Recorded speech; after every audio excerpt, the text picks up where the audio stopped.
Hello, innovators. I'm Todd Wyant, and welcome to the Bridging the Gap podcast, sponsored by Applied Software. You're invited to join our MEP and construction innovation adventure with a mission to propel this great industry forward. My guest today is Mike Buckiewicz. Mike has been in the construction industry for 10 years, constantly searching for how to bring the humanity back to this industry. He's also about challenging the orthodoxy of the how we've always done it. And he will be launching his own podcast titled Construction Unmasked soon. Welcome to the show, Mike. Great to be here. Thanks, Todd. Well, let's dive in with how you got into the construction industry. Yeah, it started back in high school, back in about 2005. I was selected to be a part of a very unique group of students to build a residential home together. And when we did that, we actually ended up selling on the market for $500,000. So what was a lot of fun about that is, I got to learn the ins and outs of the industry in terms of the smaller scale work, but also just the kind of the back end of some of the design, some, design build. And I didn't know these terms at the time, but I realized that's where I started really getting a hold of what was going on. So it was a lot of fun to see this progress, do it with a team, get that dynamic of how does it work with 25 people? How do you build a house of 25 people? And all of which were inexperienced to start with. So that's kind of how it all started.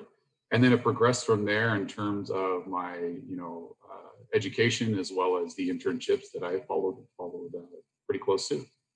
Yeah, nice. Well, what do you mean by seeking to bring the humanity back into the industry? That's a good question, Todd. Over my 10 years in the industry, especially when I started, I had a gut feeling there was something missing in this industry, and I couldn't figure out what it was. I didn't have enough experience to speak up in specific meetings or, I guess you could say specific jobs, because I was always the contributor. I was never a leader at the time. Mm-hmm. And it was just that feeling that followed me all the way to about 6 years ago, where I realized that it wasn't just me. And it was mainly because the fact that I was silenced based upon my inexperience, even though that inexperience can actually bring some kind of unusual ideas that essentially can become great ideas. Sure. And so my motivation behind what I'm doing today, especially around conversations with individuals or groups of people, teams, project teams, companies, is all wrapped around the concept of we need to bring the humanity back to construction. And to put it simply, we need to change the topic of soft skills to essential human skills.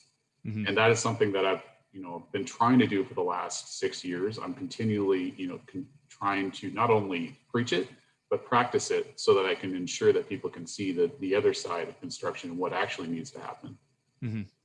Yeah, I think it's an interesting dichotomy there when you bring up soft skills, because all too often in the construction industry, there's such a strong focus on hard skills, and rightfully so. You got to be able to do the job and do it right. But the soft skills can kind of make people squirm in their seats a little bit of, well, we don't really need to focus on that. Yeah, no, I completely agree. And what's funny about that is we continually push the technical skills, and we continually say, hey, let's go get certifications. Let's look at this in another way. But technically, we never really think about what is that foundational piece that's essential to build those technical skills even more, proactively, more, solidly, all of the things that need to happen. So, why do we push away the soft skills when that's the foundational piece that needs to happen when you want to build up those technical skills? So the way I think about it is you've got the vertical growth, which is actually the soft skills or human skills, as I like to term it. And then there's the horizontal growth, which is the technical skills. Mm-hmm. So, bottom line is we've been focusing on, technical skills this whole time. We're never going to grow. We're just continually spreading ourselves even thinner because nobody knows where we're actually headed. Yeah. Yeah. I like that illustration. So really what you're hitting on here is the culture, the industry culture that's going on right now. So, from your vantage point, what does that culture really look like in its current form?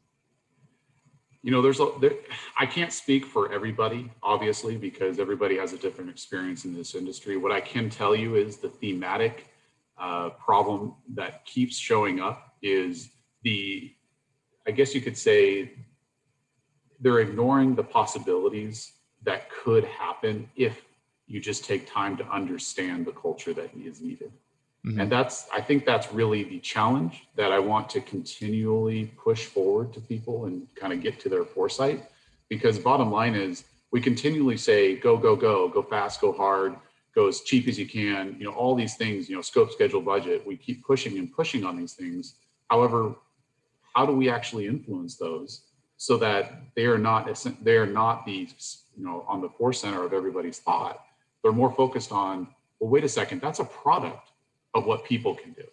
So what do we need to do to motivate and empower the people to enable that culture to be of that kind of, environment?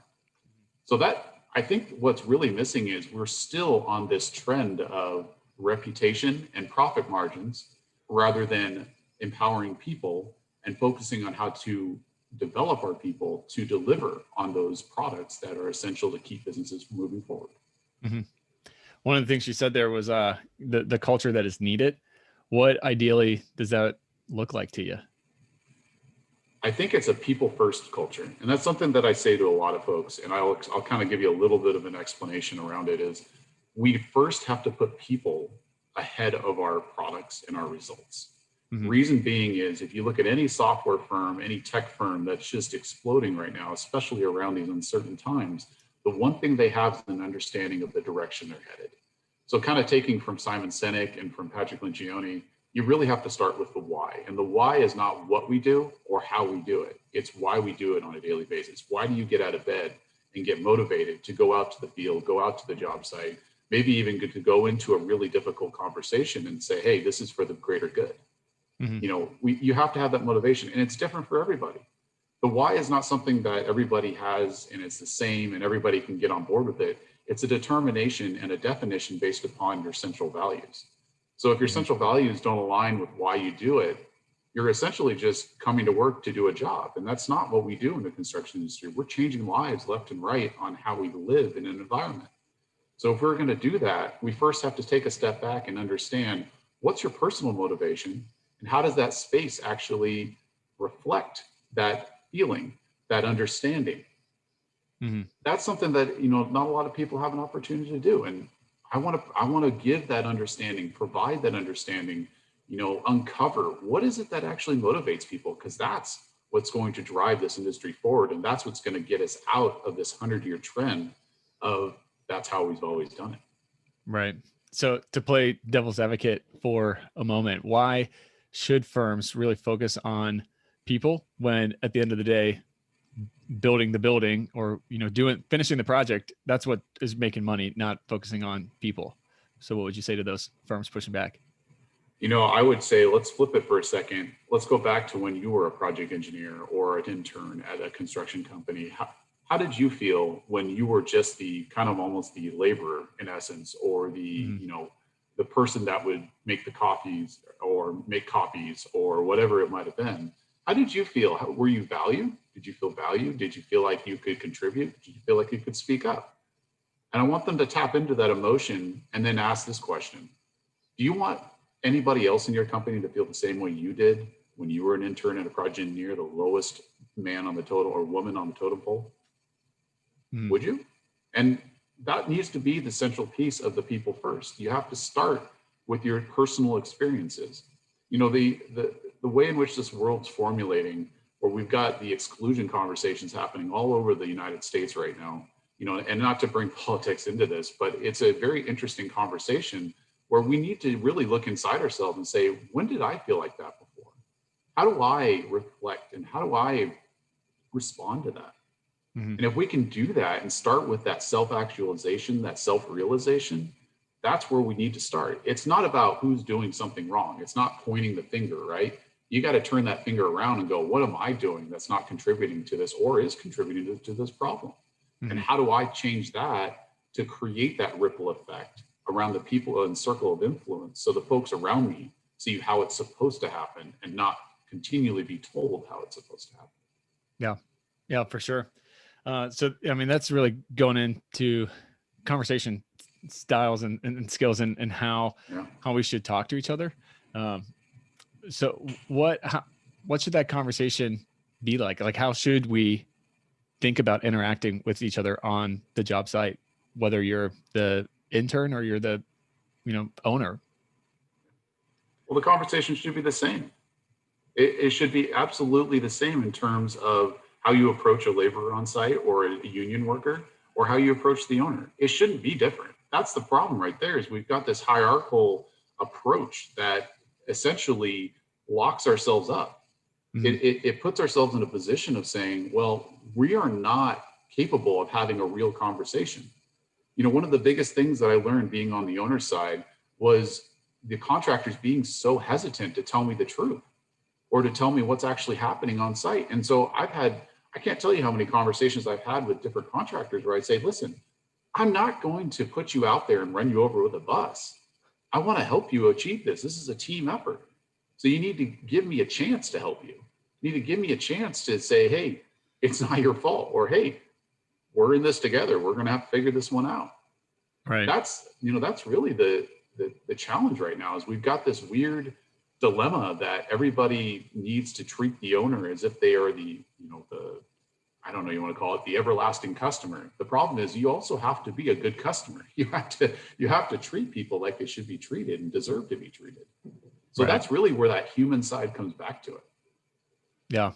I think it's interesting there, because there's so much bad blood, for lack of a better term, that has been there and has developed these bad habits. And so changing that is going to take time. It's going to take everybody really getting on board with, all right, this is how the industry needs to be going forward. It's not necessarily just, one person kind of pushing that message. It's going to take a lot of voices to kind of overcome all the bad habits that are formed. Well, yeah, and Todd, you bring up a great point, and I want to refer back to one of your podcasts that I listened to around, the marketing construction really does stink.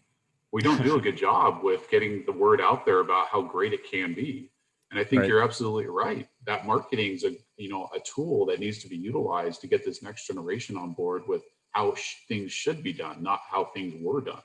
Mm-hmm. And if we're constantly focused on, like you talked about earlier, the profit margin, the scope, the schedule, the budget, we're continually kicking ourselves down the road of saying, well, we'll get to the soft skills thing later, or we'll get to the culture. No, that's not going to work anymore. We're going to deter people from actually doing the right thing or doing the things that need to happen for the team to be successful. Yeah.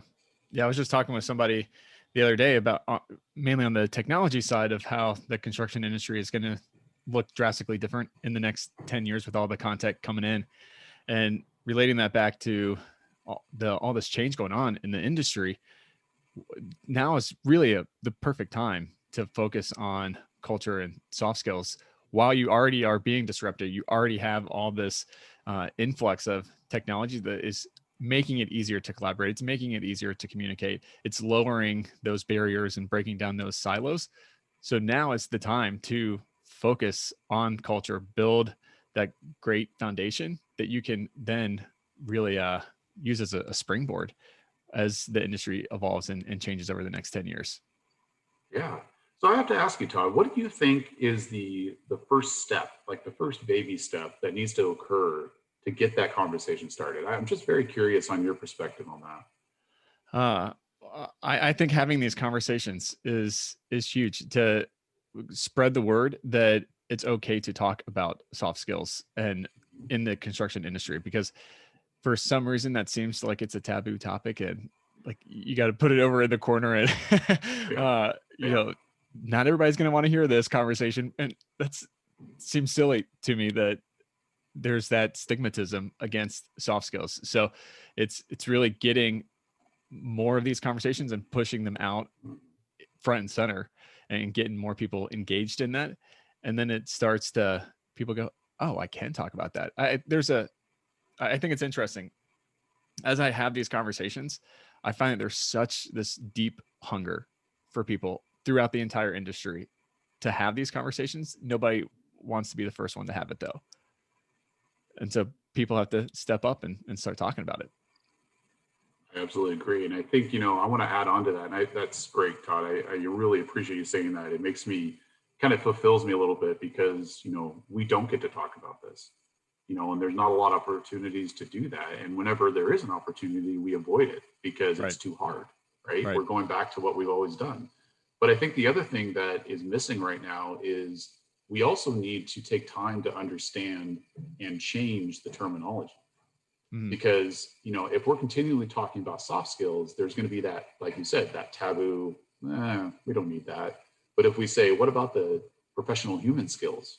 What about, being able to have a tough conversation? What about conflict resolution? All these things that we continually push training out on, yet we never use it, or we never actually take time to understand it. So I think that's another piece is when you have these conversations, make the words yours. Don't use what everybody else understands, because there's this, like, for instance, and this is one of my pet peeves is, I love the word collaboration. I think it's used in, a lot of different concepts and a lot of different perspectives. However, it's misused as well.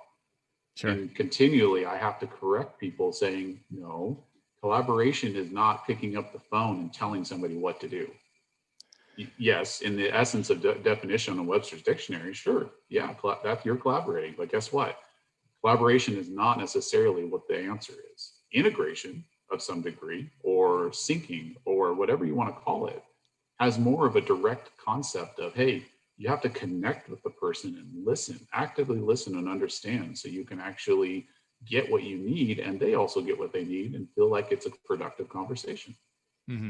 Yeah, absolutely. I'm a big proponent of defining the terms that we use, because what collaboration means to me could be totally different, and most likely is different than somebody else.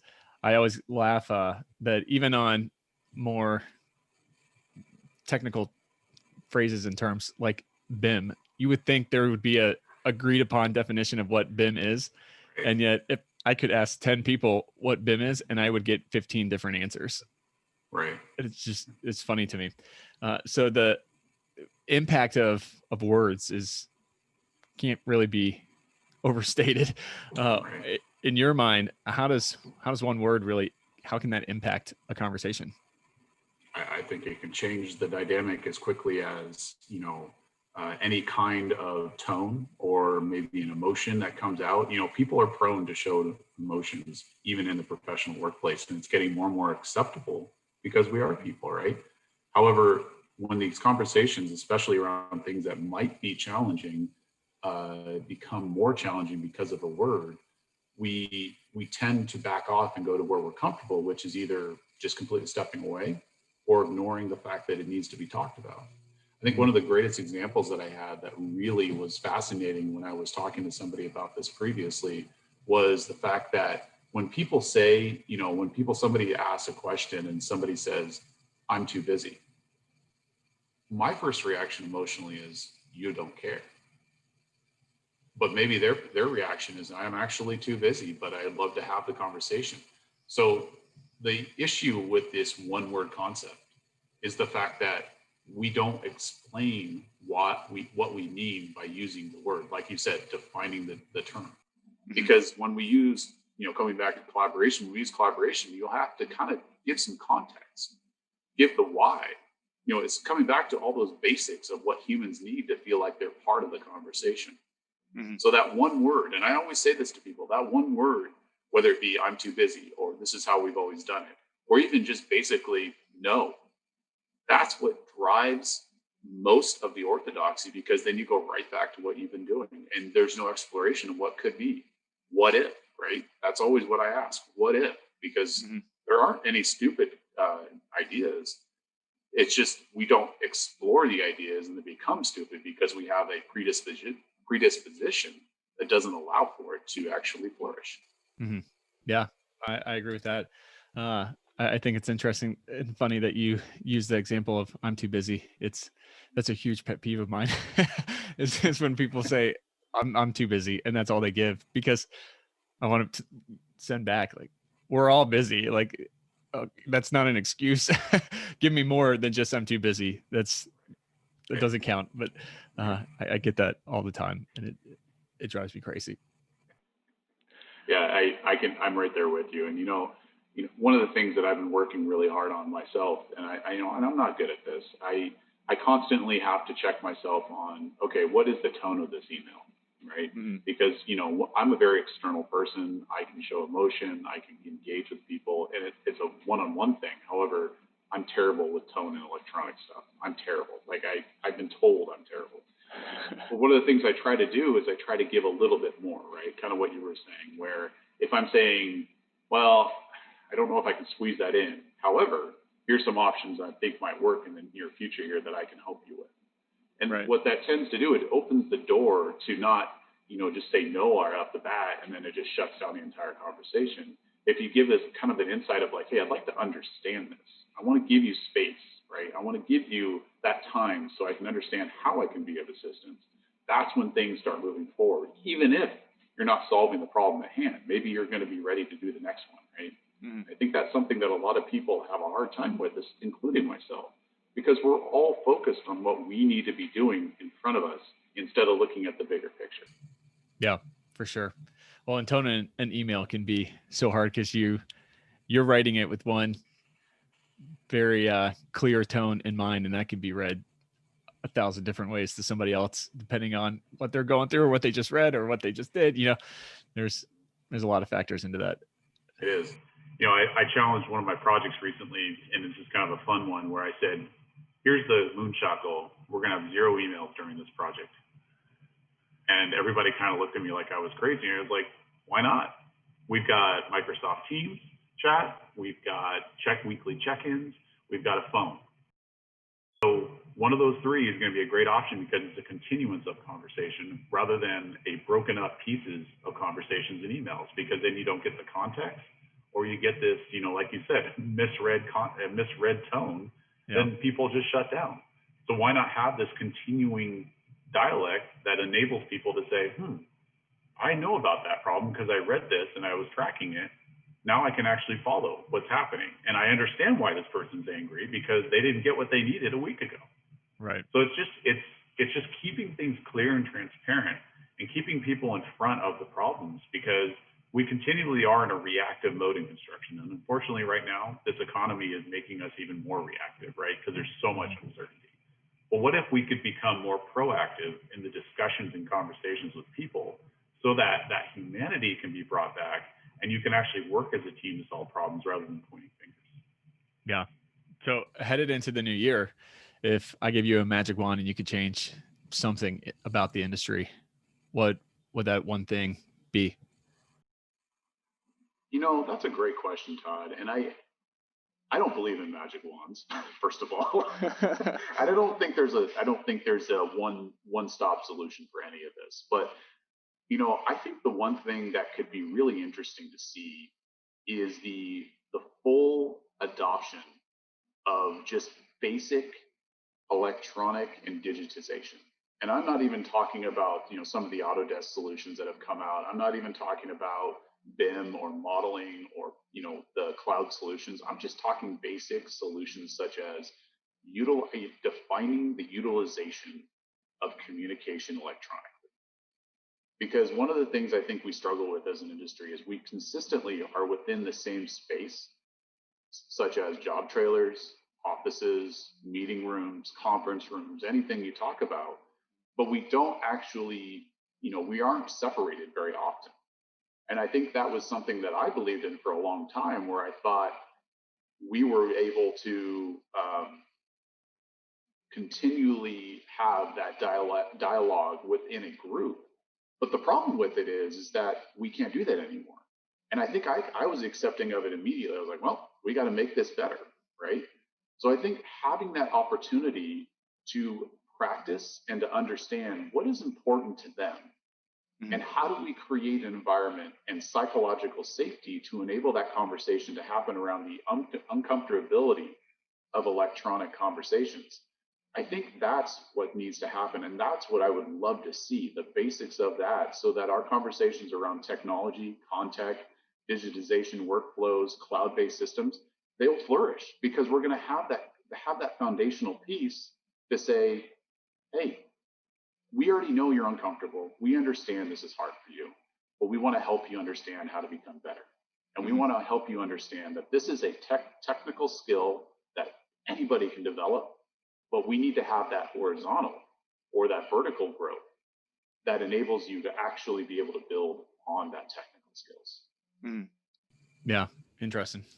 So you've mentioned to me in past conversations how it can seem like innovators in the industry are kind of on an island by themselves. You know, there's plenty of innovators throughout the industry, but why do you think it seems isolating at times? You know, one of the things that comes to mind when you asked me that, and I was thinking about this question previously because I just dealt with a interesting individual that is very factual. And I use StrengthsFinder a lot. And one of the things I've noticed is engineers in our world, they kind of hover in the green category. And the green category within StrengthsFinder is the intellectuals, the ones that need time to develop their ideas. They need that quiet time to really understand a problem. And one of the things that happens, though, is all three other quadrants, because there's four of them, they suffer, and they don't engage people that are more in the orange or more in the purple. And these are all, corresponding with the person's personality. But when an innovator comes with an idea that's a little bit outside the box, the immediate response that I've seen and I've experienced is no. Or it's more of a convoluted, yeah, go ahead and write that up for me and I'll let you know no later. I mean, that's what you hear essentially, right? And I think what happens is we are pushed to the limit, the innovators, the free thinkers, the ones that are on the other side of the adoption curve. We're consistently pushed to the limit of how many times do I want to hear this, right? How many times do I want to go through the same conversation, do 4.5 hours of tabulation of data and everything else to just have the person say the exact same answer they said before. And I think the one thing that's it's pushing us to the limit is I can't say this enough. I do not like ROI. I hate ROI. Matter of fact, I hate when it's brought up because nobody quite understands return on investment is not necessarily direct or immediate. Return on investment is something that should be measured and understood based upon the actual value the solution may bring. And this is a great segue to the technology conversation within the owner realm.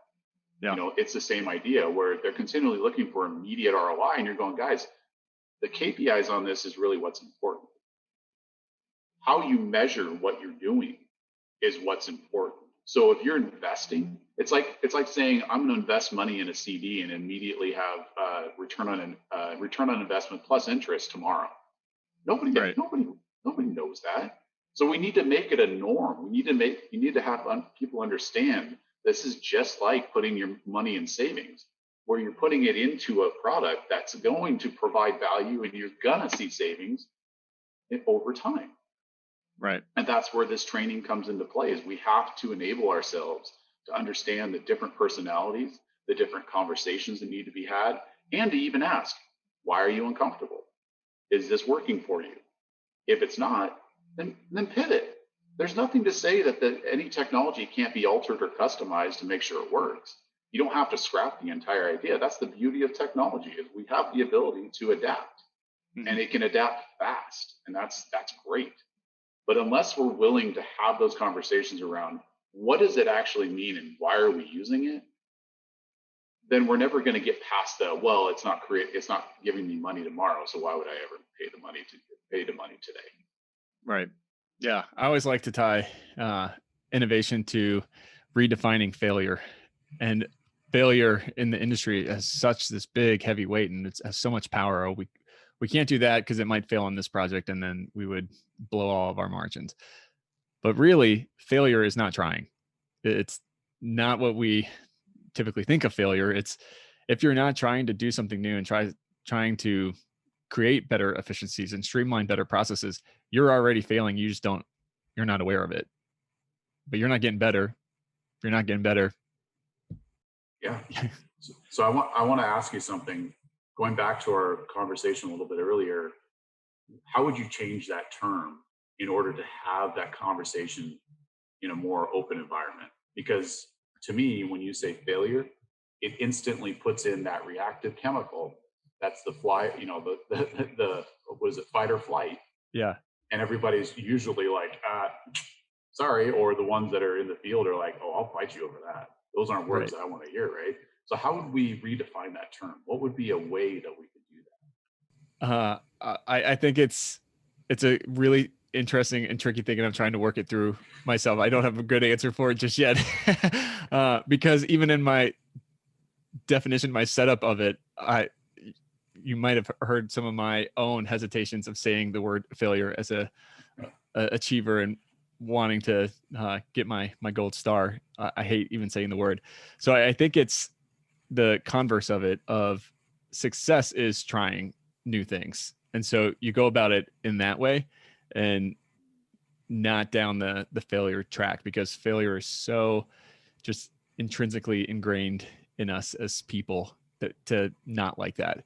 And so, but people want success and people want to go down that road. So you entice them that way, even though it's just a different side of the same coin. Yeah. One of the things that comes to mind for me, and this is something I struggle with as well in terms of how do we redefine failure to have a conversation around it, is, I read this article, and it had been a couple of years ago, and it was a really interesting dynamic of what if we talked about it more like mindful failure. And the definition of that was a measured failure that is understood that will ensure success is still reachable, but we're also progressing. And I thought that was a really interesting concept. And this is something that I haven't tried necessarily, but I'm trying to understand it. So when I do utilize that term, it's not going to throw people off and go, well, wait a second, you're just saying words now. That doesn't make any sense. Right. So I think you're right. I think it still instills that fear, right? That approaching that fear of failure is so difficult. But if we can change it to say, what if it was mindful failure? What if it was, taking time to understand what you're about to try and realize that there is progress to be had. It just might take a few times. It's like riding a bike, right? You fall down a couple times, you get scraped up, you get beat up, sure. Unfortunately, in construction, we have such tight profit margins right now that failure is not something that can happen. And when it does, it's disastrous. So what if everybody on the team was on board to redefine failure as, well, what is the one thing we can't do wrong? What is the one thing we need to ensure goes right? Because in essence, we have to choose what we're going to be bad at, because we can't be good at everything. Yeah. So that mindful failure is all about, what are the things that I know I'm going to have to put to the side and I might not be great at, and what are the things I need to get good at? Yeah, I think that's a great point. I also think you have to pair it with several self-reflection times throughout that process of, it's not just analyzing it at the beginning and then at the end. It's analyzing it constantly throughout the process, because then you can find little things of like, oh, this isn't going exactly the way I thought. I'm going to tweak it now before it starts to snowball. And by the end of the project, it's a disaster. I think you can catch some of those things if you are taking the time to honestly sit down and reflect on what is going on, and probably have some other voices in there too that can see it from different vantage points is helpful to keep you honest. But I think that's huge. I always say leading my team that it's I'm perfectly willing to try something new. And if it doesn't work exactly according to plan, great, we learned something of what didn't work, and we know not to do that in the future and how to change it and make it a little better the next time we do it. And then you have all these, iterations that are progressively getting better. So I don't know if you know this, and maybe you do. You just essentially described the Scrum process.